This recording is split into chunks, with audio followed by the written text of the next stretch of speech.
Hello, everyone, and welcome to today's very special conversation on Swadeshi, geopolitics, and foreign policy. Today, when the entire world is buzzing with conversations around global supply chain disruptions, the ideas of strategic autonomy, whether the nations have the right to decide for themselves, and whether India, in this whole cacophony of noises, is holding on to its own, I think it's an opportune time to start discussing about our very own idea of Swadeshi. And we are indeed very much honored, and it is our pleasure to welcome you, sir. Thank you. The guest of the day is Professor Ashwini Mahajan, who is an economist at PAR, and he's a very well-known face in terms of India's advocacy and lobbying on issues ranging from WTO to trade agreements, the idea of opposing GM food, and so on and so forth. Professor Mahajan wears many hats. He is also the co-convener, the national co-convener of Swadeshi Jagran Manch. He has been an economist at PGDAV College, University of Delhi. He is a researcher, activist, author, columnist, and there are so many roles that you play, sir. Thank so you. Welcome once again. Coming back to the topic at hand, our first question to you, sir, is whether we should understand of Swadeshi today as an economic doctrine or a doctrine of strategic autonomy in foreign policy. What lies at the heart of it? In fact, Swadeshi is the soul of this nation. Swadeshi is not against anybody. It's not against any country, or it's not against the rest of the world. As Mahatma Gandhi had also said, that Swadeshi is a way of life in this country. If we see, if we say we should buy Indian goods, we should buy indigenous products and services, we are not against anybody. And in fact, it is true that during the freedom struggle, Swadeshi was also used as an instrument against the alien powers. But that was at that point of time only. But if we say that Swadeshi, we are for Swadeshi, we means that we are for self-reliance. Mm-hmm. We are for making our India great. And we are for reducing the dependence on others. And you have seen in the present day, if we look at the kind of situation arising where everything is being weaponized. Mm-hmm. Mm-hmm.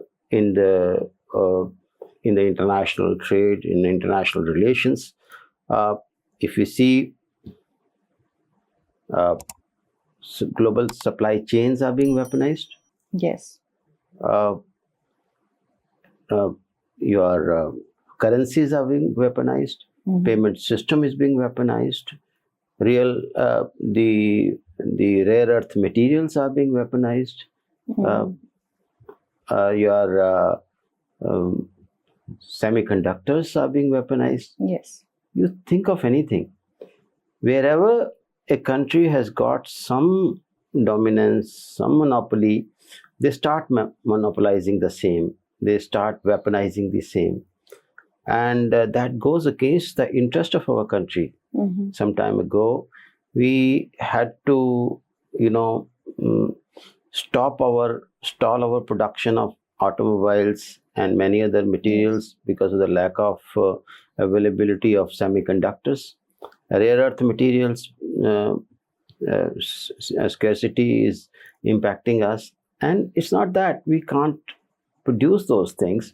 It's not that we are unable to manufacture semiconductors, that we can't have rare earth materials processed and manufactured. The only thing is that we never thought of it under the influence of globalization. Mm-hmm.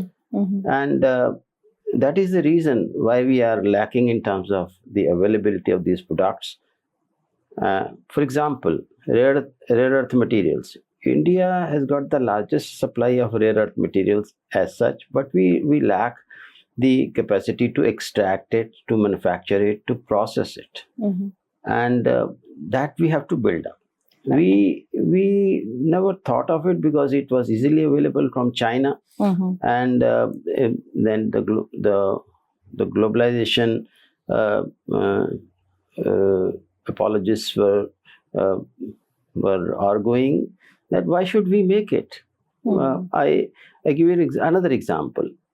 Like we in 1990s, we were producing 90% of our APIs, active pharmaceutical ingredients, which are used for the manufacture of pharmaceuticals, and we were self-reliant.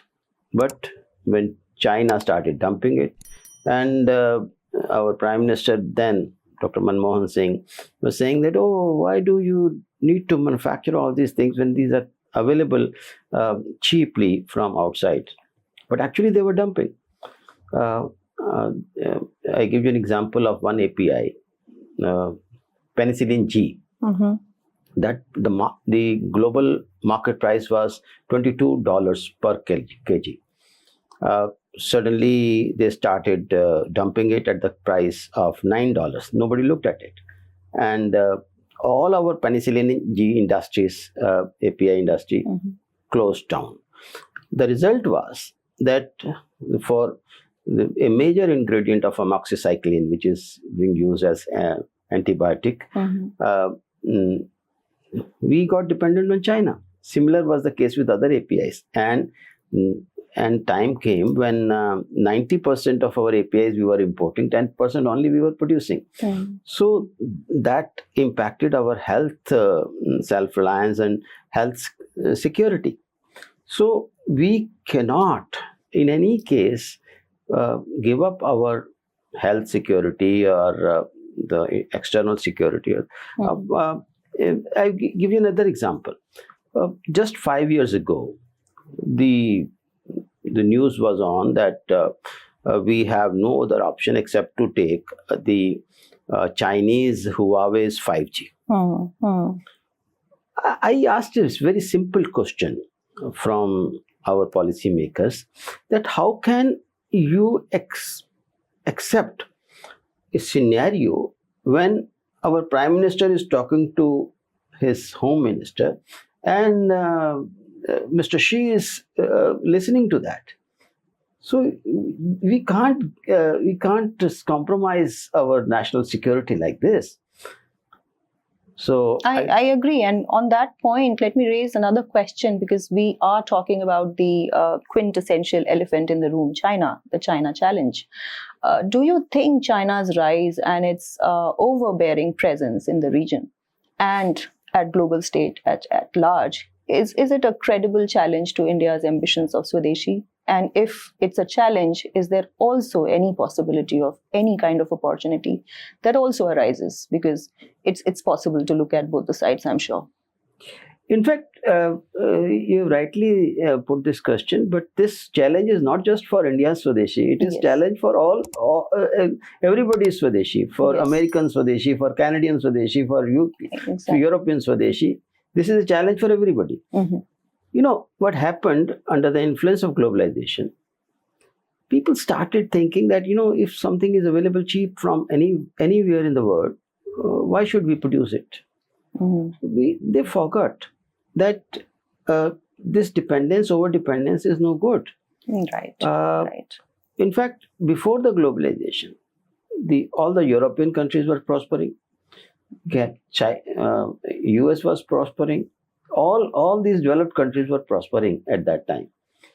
They got dependent on China. China started dumping their goods to Europe, to America, to Canada, to India, to every country. And ultimately, we got dependent on them. In 1991, the share of manufacturing in Indian GDP was 19.5%. It came down to nearly 12% recently, because we stopped manufacturing goods. We don't manufacture. We stopped manufacturing the electronics. Yes. We stopped manufacturing our even toys or electronic goods or even telecom. We increased our dependence on China in every field. Even solar panels. Yes. Yeah, today our self-reliance, despite all our efforts, is hardly 20% in solar. Yes. So our dependence on China. This is not the case only with India. Yes. When President Trump came for the first time in US in his first inning, he said, "I want to restart my rusting factories." What he was hinting at, that the manufacturing in US has stopped totally. US was manufacturing steel, they were manufacturing textiles, they were manufacturing shoes, they were manufacturing automobiles and everything. But manufacturing stopped over there. Obviously, the employment also got hurt. This was the case with Europe also. Yes. And if you see, the youth unemployment in almost all these countries is reaching at around 50%. So if you are not able to provide employment to your people, what they will do? So this is a challenge for the overall globe, and therefore now the people have started rising that yes, we need to have self-reliance. And in 2014, when this government came, immediately the slogan which was given was "Make in India," because manufacturing in India had gone down very drastically. That didn't work much because Chinese commodities keep on coming into India. But when we in 2018 we started raising tariffs, we restarted our production in electronics, in mobile phones, in textiles, in white goods, and so many other things. We brought back our manufacturing via raising tariffs against China. And if you see, we were importing also all our mobile phones, smartphones earlier. Now we are exporting to the extent of $15 billion or so. Now this happened because we raised tariffs and we started protecting our industry, and that was the second phase of Make in India. During COVID, it was realized that our dependence on China for medical equipment, for face mask, for PPE kits, or so many other things is huge, and therefore Atmanirbhar Bharat is the only way forward. And Prime Minister gave the call of Atmanirbhar Bharat in May 2020, and since then, at that point of time, now I come to your first question, that how this Swadeshi is an answer to the present day problems, and whether it is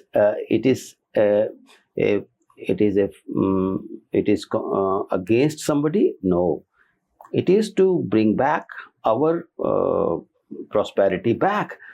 And in fact, you see, during the ancient times, we had been a manufacturing nation, and that was all based on Swadeshi. We were producing everything on ourselves. And if you see, no country in the world has become prosperous, has developed based on the foreign resources. True. Neither the foreign capital nor the foreign technology had helped them. It is always our own indigenous technologies, our own indigenous efforts, our own indigenous entrepreneurship, our own indigenous capital, which has made us prosperous in the past. And if somebody says that we can't develop, because we are so much underdeveloped. Our place in the globe is this. We are standing at this position. That is immaterial, because if you see, based on our own efforts, we had been a developed country not for 1 year, 2 years, 100 years, 200 years, 500 years, 1000 years. For 10,000 years, we had been the developed country, and we had been on the top of the world. Nobody was even near us. And Angus Madison, a famous historian, European historian, had said that from the time of the birth of Jesus till 1500, we had been producing a GDP equivalent to 33% to 35% of the global GDP. Nobody in the world can claim this, that they had ever produced this much of GDP, or they can ever produce it. So very rightly pointed out by you. So when we see that rupture in the form of, industrialization, Western industrialization and imperialism, colonialism unfolding, how do you today, given that structural shift that happened in global politics, the structural shift of imperial control over colonies, of which unfortunately we also became a part, how do you see today our roadmap of Swadeshi unfolding, where on the one hand, we want to de-risk, decouple. On the other hand, we are now still reeling under that shock, that structural shock of imperialism. Yes, a lot of time has passed, but there are structural dependencies, as you very rightly pointed out, that have emerged because of that aftermath. How do we see the roadmap for Swadeshi while we are still waiting for, those processes of deep industrialization? How do we do that? देखिए, इतने सालों से हम लोग आर्थिक दृष्टि से पीछे रहे। फिर एक बात आई कि ग्लोबलाइजेशन, भूमंडलीकरण के माध्यम से जो विकासशील देश हैं वो तरक्की कर सकते हैं, और बताया कि ये आर्थिक सुधार हैं। आर्थिक सुधारों को ये कहा कि ये सुधार इस प्रकार के हैं कि आपको अपने दरवाजे खोलने पड़ेंगे दूसरे देशों के साजो सामान के लिए, उनके कैपिटल के लिए। आपको अपने प्रॉपर्टी कानून बदलने पड़ेंगे, आपको अपने इंटेलेक्चुअल प्रॉपर्टी कानून बदलने पड़ेंगे, आपको अपने जो बजट कैसे बनाते हैं उसको बदलना पड़ेगा, आप जो एक्सचेंज रेट कैसे डिसाइड करते हैं उसको बदलना पड़ेगा। तमाम आपको अपने जो स्थानीय, जो देशीय कानून है उनको बदलना पड़ेगा, और तभी आप तरक्की कर सकेंगे। हमें बेवकूफ़ बनाया और कहा कि आप अपना पेटेंट कानून बदलिएगा तो आपके यहाँ बहुत तरक्की हो जाएगी, बहुत टेक्नोलॉजी डेवलप हो जाएगी। आप बाहर से साजो सामान आने देंगे तो आपको सस्ता सामान मिलेगा, और आपके देश में प्रतिस्पर्धा बढ़ेगी, जिसके कारण आपके देश में विकास होगा। आपके किसान कैलिफोर्निया के बाज़ारों में जाकर के अपने फल और फूल बेचेंगे। ऐसा कुछ नहीं हुआ। हमारे किसानों ने तो नहीं बेचा, लेकिन कैलिफोर्निया के फल और फूल हमारे यहाँ जरूर आ गए, बादाम आ गई। और जो पेटेंट कानून उनके फेवर में चला गया, तो हम आज की स्थिति ये है कि हम लगभग $30 बिलियन दुनिया के दूसरे मुल्कों को भेजते हैं, ज़्यादातर अमेरिका और यूरोप को।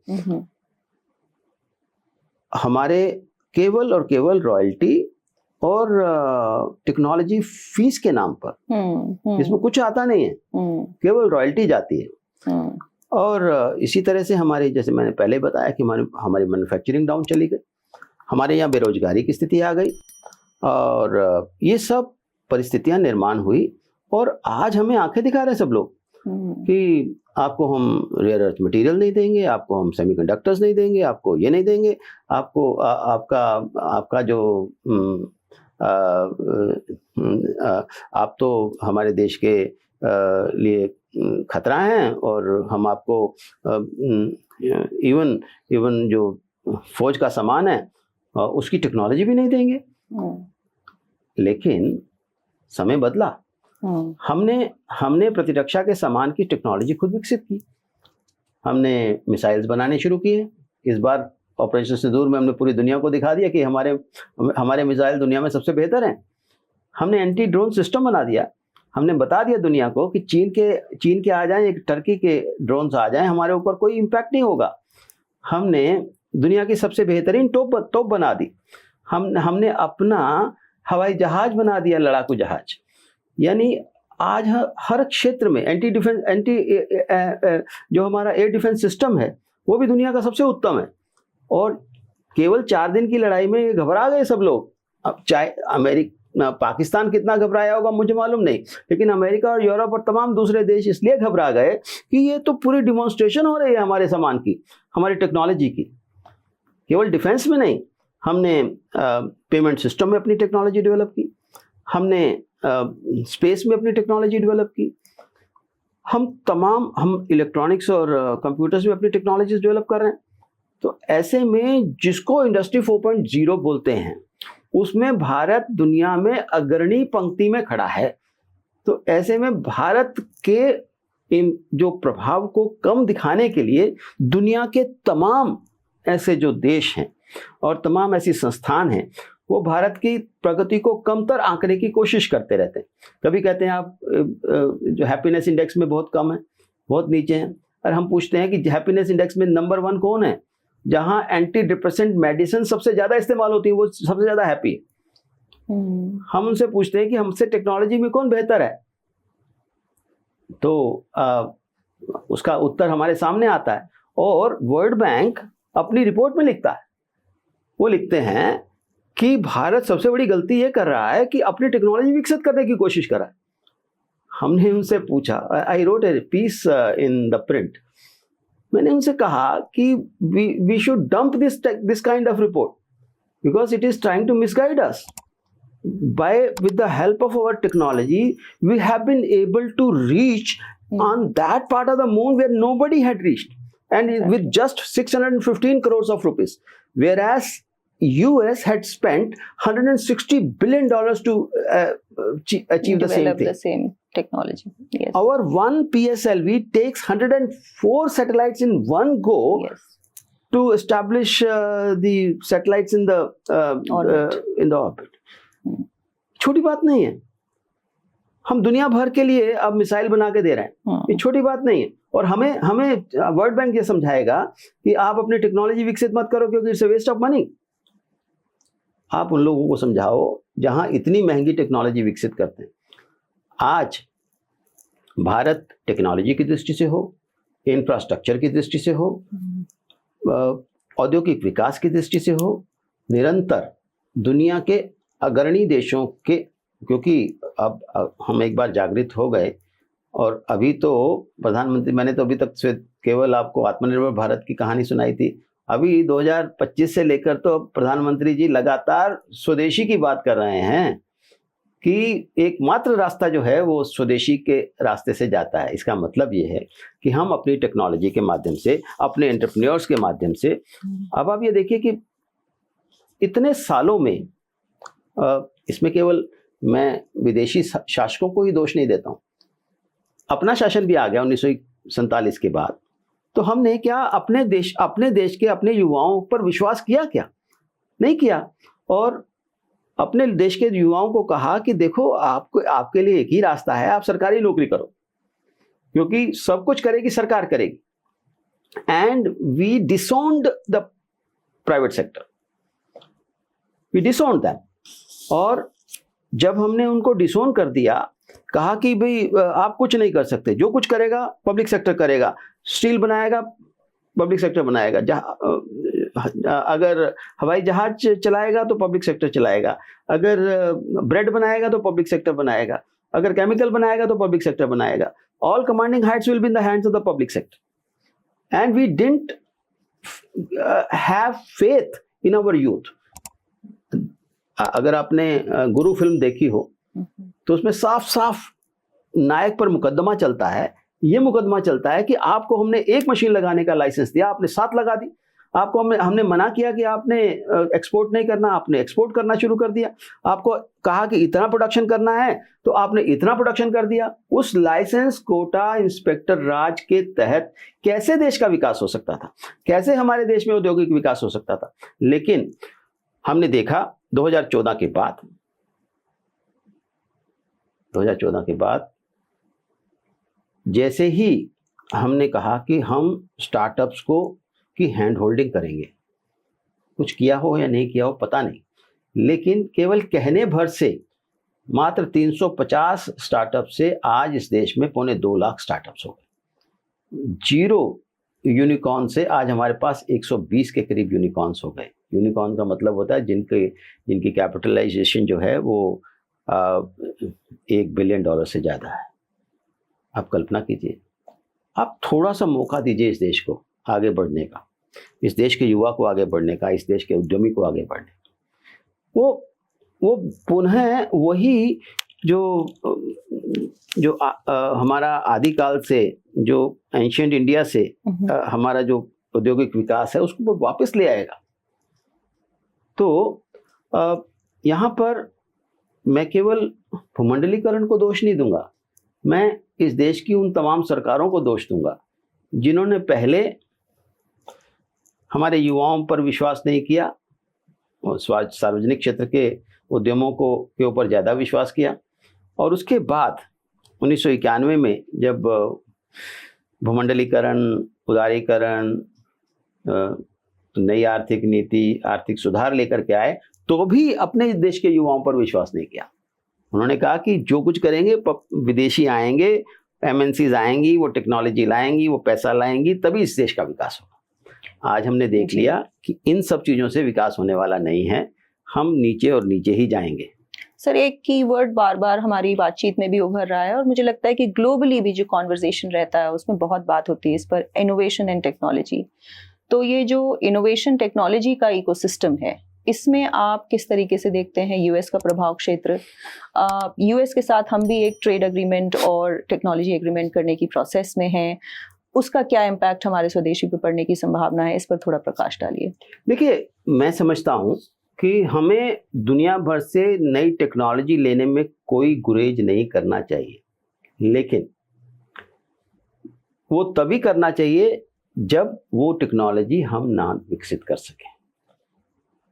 आज यदि पर्यावरण की दृष्टि से हमें नई प्रौद्योगिकी की जरूरत है तो हमें लेनी चाहिए और उनको देनी चाहिए।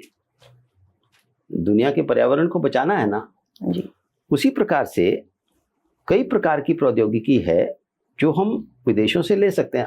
हम स्वदेशी जागरण मंच के नाते भी इन सब चीज़ों के विरोध में नहीं है, लेकिन हमें मालूम है कि कोई देश अपनी टेक्नोलॉजी नहीं देता, ना तो वो आपको प्रतिरक्षा की टेक्नोलॉजी देंगे।